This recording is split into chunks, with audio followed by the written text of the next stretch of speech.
شباب صاحب هذا المزرعة عم يقول هذا حصان عربي الأصلي، ما بعرف إذا أنتم بتعرفوا إنه أنواع الحصان اكتبوا بتعليقات بالفعل هذا عربي ولا لا؟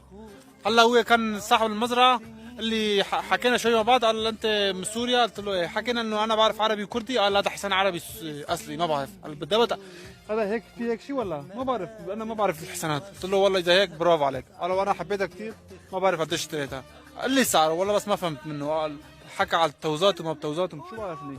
والمهم انت اذا بتعرف النوع الحصانات شوف بالفعل عربي ولا لا.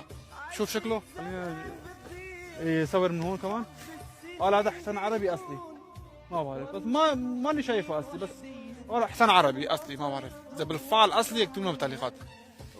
شوفوا لي هذا منظره بالفعل اصلي ولا عربي اصلي ولا لا.